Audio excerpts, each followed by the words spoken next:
Kārlis palika viens. Tā bija dīvaina sajūta, kaut strādnieki turpināja iesākto. Pārbaudīja pēdējos līpējumu ķēžu rāvējiem un lāčplēsim, montēja nost lielos reklāmas plakātus būves ārpusē, darīja tūkstoši sīku un vajadzīgu darbu. Kājas pašas nes atkal pie sastatnēm, un Kārlis iesāka kāpt augšup. Piepeši, visas 3 zvaigznes iegaismojās. Tās uzsūca sevī Kārļa sāpes un ciešanas, neticības muklāju, sliktos vārdus, kurus nelaikā un nevietā viņš kādreiz bija izkliedzis.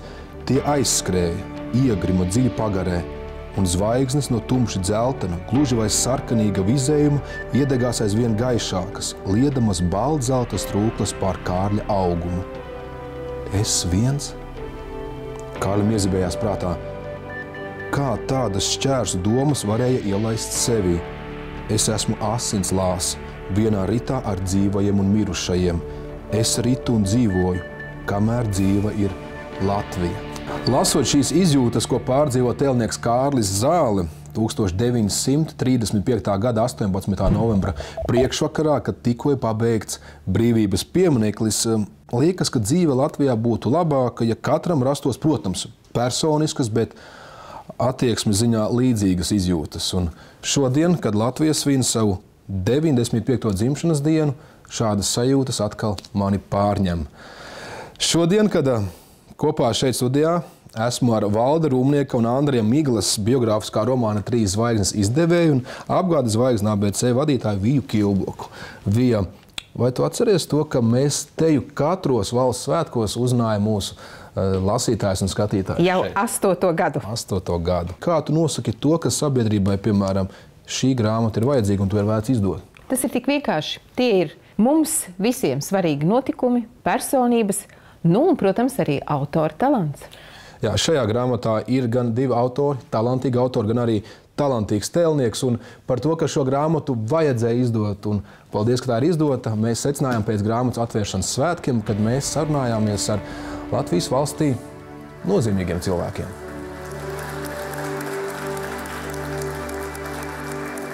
Kārlis Zāle ļoti personīgs, jo vismaz ar karavīru dzīvi saistītie 2 būtiskākie pieminekļi, brīvības piemineklis un brāļu kapi ir tas, kas man liekas, manis vairāk iedvesmo vai patiesībā varbūt atbildību uzliek, jo tik monumentāli, viņi tik fantastiski.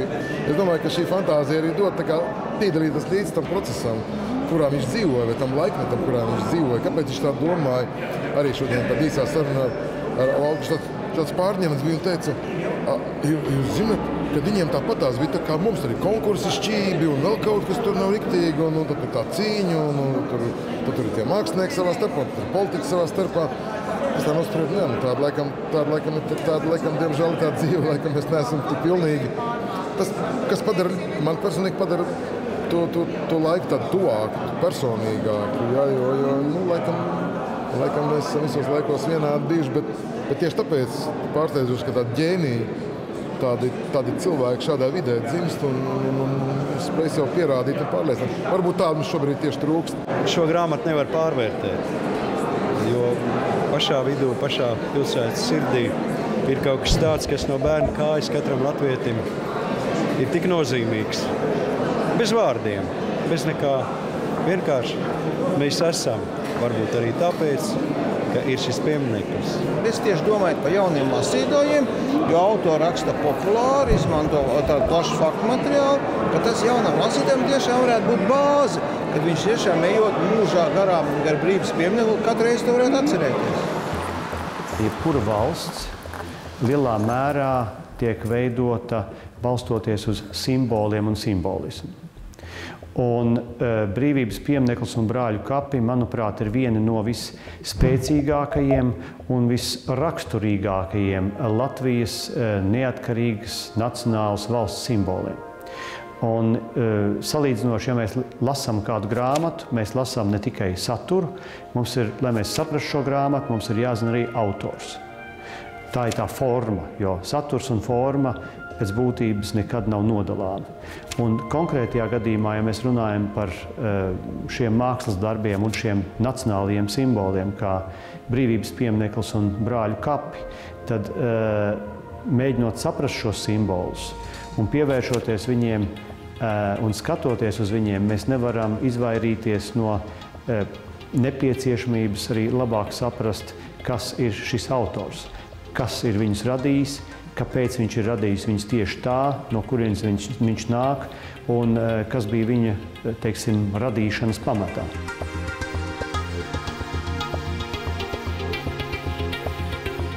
Dzīvības studijā pie rīta svētku kafijas tasītes ieradies autors, viens no biogrāfiskā romāna 3 zvaigznes autoriem Valdis Rūmnieks. Kādēļ tieši Valdis? Tādēļ, ka Apgādes zvaigzne ABC ir izdevis vēl vienu Valda Rūmnieka grāmatu Lāčplēsis atgriešanās. Tas laikam tagad tā populāri, jo Lāčplēša atgriešanās tēma ir gan uz skatuves, gan arī tagad man rokās. Jā, bet tas, kas ir uz skatuves šobrīd, tas nav tas, kas ir grāmatā. Jā, tādēļ man ir uzreiz konkrēts jautājums autoram. Vai arī šī grāmata kaut kādā veidā bērniem, jauniešiem rada izpratni par Latviju un Latvijas simboliku? Es domāju, ka jā, jo pirmkārt pats Lāčplēsis ir tēls, kurš ir mūs pavadījis jau vairākus gadsimtus, un, protams, arī vairāki citi varoņi, kurus pazīstam jau no senā eposa Lāčplēsis, arī šeit, šajā grāmatā ienāk, bet, protams, negaidītā rakursā, pilnīgi citos piedzīvojumos, citos cīniņos, un domāju, ka arī šī grāmata varbūt palīdzēs arī saprast, kāpēc mēs vispār Latvijā esam šeit un stāvam. Vai varat nedaudz atvērt šo noslēpumu plīvuru, kādi tie notikumi, kādā veidā un kāda paņēmieni tiek izmantoti? Bērnībā man allaž nav licis miera, kas notiek ar Lāčplēsi. Viņš iekrīt iekšā ar tumšo bruņinieku Daugavas Zelmē. Bet Pumpurs nepasaka, ka viņi ir abi divi beigti. To tikai mēs zinām, varam nojaust, vai viens ievainots, vai otrs ievainots, kas notiek Daugavas Zelmē. Viņam turpat ir tā teikts, ka viņš dod cerību, un ar reizi nāks tas brīdis, kad viņš savu naidnieku vienu pašu lejā grūdis noslīcinās atvarā. Un tad Zels tautai jauni laiki un būs viņa svabada. Principā tajā eposā ir šis apsolījums, un tagad Valdis Rūmnieks mums iedod šo dāvanu. Kas notiek tālāk? Tad es jautāšu, vai tas bija kā tāds pamudinājums izdot šo grāmatu? Noteikti, bet grāmatas manuskripts jau ienāca izdevniecībā konkursa kārtībā. Mums ir bērnu jaunatnes literatūras konkurss. Kam to būs lasīt un kam to būs mācīties? Es teiktu tā, ka to var lasīt bērni kopā ar pieaugušiem un arī pieaugušie. Tāpēc, ka esmu centies tā iestrādāt arī tādas nopietnākas un pamatīgākas domas, kuras īstenībā jau pieaugušie arī vislabāk sapratīs. Bet, protams, tā ir bērnu grāmata tādā ziņā, ka tur ir viens mazs, parīgs puika, Rūsiņš, kurš palīdz Lāčplēsim. Viņiem abiem ir aizrautīgi piedzīvojumi, gan virs zemes, gan pazemē. Un domāju, ka varētu lasīt arī visi. Vija, kamēr tu noteikti dodies sagaidīt mūsu nākamo grāmatu autoru, es gribētu lasīt mazu fragmentu no Lāčplēša, kurš ir atgriezies. Dievs palīdz, sacīja Lāčplēsis. Es nācu pēc tevis Rūsiņa mudināts, nācu pēc padoma. Burve vērīgi nolūkojās Lāčplēsī. Jā, mazo puiku es pazīstu. Viņa palocīja galvu. Kādreiz uz purvu dzērvenēs nāca, bet tu pats svešiniek. Ja manas acis vecas un nogurušas būtu, es teiktu, tu esi Lāčplēsis, bet es redzu labāk par vilku un lūsi. Lāčplēsim lāča ausis, tev tādu nav. Lāčplēsis nokauts guļ atvarā pie Lielvārdas klints, tu esi šeit. Kas tu esi? Lūk, kā visādi gājis varoņiem Valda Rūmnieka romānā, bet tagad studijā ir grāmatas ar tādu pašu nosaukumu, ir visādi gājis autore Ārija Iklāva. Vija, vai tev ir maza nojausma, cik daudz lasītāju, kas skatās šo raidījumu, ir pazīstami ar Iklāvas kundzi? Tiem ir jābūt tūkstošiem un tūkstošiem, jo Ārija taču mums ir vesela laikmeta šobrīd jau tāds iemiesojums, un viņa ir vadījusi dzimts sarakstu nodaļu Rīgas. Kā to pareizi sauc? Dzimtsarakstu departaments. Lūk, dzimtsarakstu departaments. Jā. Tiešām pazīstama personība, kas ar savu dzīves stāstu tagad uzrunā arī mūs, un kā te teikts grāmatā, civila stāvokļa akti gan toreiz, gan arī šobrīd attiecās uz cilvēka dzimšanu, miršanu un laulību. Šiem notikumiem cilvēka dzīvē ir gan personiska, gan uzmanību valstiska nozīme. Jā, un visā valstī toreiz, un arī tagad ir svarīgi, kas vada šo departamentu, un jau no 1963. gada 48 gadus tā vadītāja bijāt jūs. Tad man tagad jautājums, pa kuru periodu laika posmu šeit ir rakstīts? Es mēģināju uzrakstīt par visiem periodiem. Kādi bijuši ir? Jā, par visiem periodiem. Tad, kad es viņu saņēmu šos dzimsrakstu, kāds viņš izskatījās, kādi tur strādāja cilvēki, kāda bija viņa izglītība. Un, kāds bija tas viss aprīkojums tajos dzimsrakstos. Bet te ir arī intriga, ka viens, ja pats pirmais priekšnieks jūsu mūžā ir bijis Vils Lācis. Jā, tas ir tiesa. Tas ir tiesa. Vils Lācis bija pirmais priekšnieks, un katrā ziņā gandrīz 10 gadus es biju viņa sekretāra. Jūs atklājat, ka kopā ar vīru Raimondu pašmontētajā Pobedā daudz ceļojāt pa Latviju. Kas no ceļošanas ir palicis atmiņā? No ceļošanas daudz. Vispirms jau Latgali, visi skaistie dievnami, arī, teiksim, Staburaksts. Mēs tur ļoti bieži bijām. Mūs nomierināja abas, jo viņš bija jūrnieks, mūs abas nomierināja jūra. Ko jūs varētu teikt par padomi Latviju? Jūs to redzējāt kopumā, bijāt lieli dejotāji, dziedātāji, dažādos tautas tērpos esat dejojusi. Kādas atmiņas jums ir palikusi, un vai jūs to varat salīdzināt ar šī brīža Latviju? Ļoti grūti salīdzināt, jo tas bija pilnīgi kaut kas cits. Pirmkārt, tā bija mana jaunība. Otrs, kas ir, ka man jau no ļoti agras bērnības tautas tērps man bija mīļākais tērps. Nevēlties arī tagad šais grāmatas atvēršanā būšu savas vecmāmiņas austā tautas tērpā, ko audu manā dzimšanas brīdī. Grāmata ir interesanta arī ar to, ka šeit nav tāds chronoloģisks izklāsts. Jūs esat izvēlējusies stāstīt kā stāstu. Man viens tūs cilvēks teica, Paklavārī, tu esi dzīvojis pirms kara. Es dzīvoju 40 gadā Vācu laikā, pēc tam visu to 50 gadus, un pēc tam neatkarīgā Latvijā. Brauc atpakaļ un sāc velc sev klāt tur, caur savu dzīvi, jo tur visu tu to esi redzējis. Tad es tiešām kāpos atpakaļ un to visu to tā arī rakstīju. Es novēlu visām valsts ģimenēm un arī tiem, kas vēl strādā, lai viņiem būtu sirsnība attiecībā un patiesības sadzīvē. Īsi, konkrēti un skaisti. Paldies! Paldies! Šoreiz jaunu sākšu bija es, bet ne jau uzraksts, ka tas ir New York Times bestsellers mani uzrunāja, bet gan šī vēsturiskā fotogrāfija, kas ir uz grāmatas pirmā vāka. Romāna nosaukums Miss Peregrīnes nams brīnumbērniem. Autors Rensoms Riks. Es jau ieskatījos, kas ir teikts ievadvārdos, rekomendācijās. Satriecošs, spraigs, apbrīnojami neparasts romāns. Stāstījums un fotoattēli vienreizīgi saskaņoti un veido neaizmirstamu stāstu. Iespējams, lai cik neticams tas šķistu, ka šie bērni vēl ar vienu ir dzīvi. Valdzinošs, baiss fantāzijas ceļojums. Tieši tas, ka patiesi fotoattēli liecina to, ka tas viss ir bijis reāli. Jā, atdzīvina grāmatu. Tas rada tādu kā šausmas filmas elementu uzreiz. Mums šausmu netrūkst, jo Anna Raisa intervija ar vampīru, ja tā ir klasika. Klasika tie arī kino cienītājiem, jo pēc šīs grāmatas ir veikts ekranizējums, un slaveni aktieri Toms Krūss un Brets Pitts spēlē galvenās lomas, un tur bija ļoti interesants skati. Jā, tu pa saviem kolēģiem zini labāk. Sveša zemniece. Skaidrs, ka tā ir grāmata sievietēm. Es neko neteikšu. Grāmata, kur ir kaislības, mīlestība. No 1945. gada galvenā varone nokļūst 1743. gadā. Šī grāmata ir iznākusi pirms visām Greja nokrāsām, kas ir populāras. Nezinu, vai tāpēc, ka grāmatā ir daudz erotikas un mīlestības, bet šī grāmata tiešām ir piedzīvojusi 79 izdevumus angļu valodā, ir vairāk nekā 17 miljonu pārdotu eksemplāru un 152 nedēļas. Šī grāmata ir bijusi New York Times bestselleru sarakstā. Tad šī grāmata mani godīgi nekā neiedvesmo. Ja Dievs būtu banķieris, noteikti par skaitļiem. Un velti. Tev šī grāmata noteikti patiks, jo grāmata ir par bankām, par karjeru, par negodīgumu.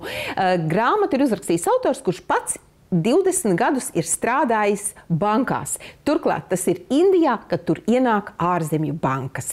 Tā tad ir gan sižets, ir mīlestība un ir viss, kas notiek ap un ar naudu. Un šī grāmata, Pagrīdes impērija, arī ir par un ap naudu. Tas ir laiks gan pēc pilsoņu kara Amerikā, sausā likuma laiks. Tas ir Otrā pasaules kara laiks un pēc tā. Tātad, kā top Atlantikas Citija. Mafijas uzplaukuma laiks tas ir. Mafija. Kanāls Fox arī rāda seriālu. Tātad arī latviešu skatītāji var šo te Atlantikas Citijas tapšanu, kas būtībā ir ASV arī tāda vēsture, ja, to skatīties. Te Dzels, Maska un grāfs Saint-Germains. Tev gan vajadzētu pirmām kārtām nākt prātā tas, ka Radzīnskis ir dramaturgs un grāmata arī ir tāda kā skatuves noformējums. Jā, šis stāsts ir par Bastīliju. Kas īsti bija šī slavenā Dzels Maska, kas aiz tā slēpās? Un Radzīnskis māk stāstīt ļoti aizrautīgi, un jūs noteikti esat jau lasījuši grāmatu par Staļinu vai Nikolaju II vai Napoleonu. Jā, pēc Dzels Maskas, kas varētu būt cita maska? Neskaties šeit, neskaties, tā ir papīra maska. Zini, kamēr pieaugušie lasa visus šos romānus un citas grāmatas, ko mēs esam izdevuši nopietnās, arī bērniem vajag savu nodarbošanos. Un tad bez šīs analoģijas ar Dzels Masku, papīra maskas. Visādiem svētkiem, notikumiem, es domāju, bērnu dārzā, kad ir vajadzīgas maskas, šeit ir piegrieznes, ir idejas, un autori mums ir zināma Sanita Nikitenko, kas ir daudz grāmatas par rokdarbiem radījusi. Un vēl, piemēram, puisīšus var nodarbināt ar šādu grāmatiņu, tātad Mazā pirāta piedzīvojumi, un tā ir tāda mugursoma, ļoti daudz interesantu uzdevumu. Mēs varam arī par pirātu vēsturi parunāt, un kas vispār ir pirātisms, un ir uzlīmes. Man ir tāda grāmata, kurā ir kā grāmata lasāma par dinozauriem, un tad šeit ir spēle, šeit ir kastīte, un tajā, lūk, ir tas, kur patiešām ir vajadzīga stēta rokas, jo ir jāsaliek dinozaurs. Te ir instrukcija, un šeit ir daudzas detaļas.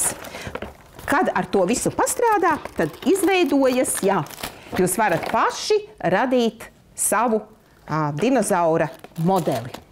Lūk, tādas ir tās bērnu grāmatu piedāvātās iespējas. Šodien svētku raidījumā mēs runājam par 3 mūsu valstī nozīmīgām grāmatām, bet jaunumos es uzskatu, ka ir 4. Latvijas neatkarības karš, laika posms no 1918. līdz 20. gadam. Man šķiet, ka tas tāds juku laiks. Jā, tas patiešām ir tāds laiks, kad brūk Krievijas impērija, Vācijas impērija un rodas daudz jaunas nacionālas valsts Latvijas starp tām. Un šeit ir dažādi militārie spēki, un par šo visu mums stāsta šajā grāmatā kara muzeja vēsturnieks Juris Ciganovs. Šī ir interesanta lasāmviela gan skolēniem, gan studentiem, gan karavīriem, gan visiem tiem, kas patiesi interesējas par Latvijas vēsturi. Vija, bet tagad gan tavs novēlējums mūsu lasītājiem un skatītājiem valsts svētkos. Andri, viss tas labais un skaistais, ko varētu teikt, jau patiesībā ir grāmatās, par kurām mēs šodien runājām. Tu esi Latvija, es esmu Latvija, mēs visi esam Latvija. Svinēsim šos svētkus un paturēsim vienmēr to prieku sevī, ka tas tā ir. Es arī pievienojos visiem laba vēlējumiem, pieliekot klāt gaišas domas un novēlot priecīgu šo dienu. Šīs nedēļas grāmatu ceturtdiena nebūs, tas ir laiks jums, lai jūs varētu lasīt, bet mēs tiekamies jau pēc nedēļas ceturtdienā. Un vēl kāda rakstnieka novēlējums.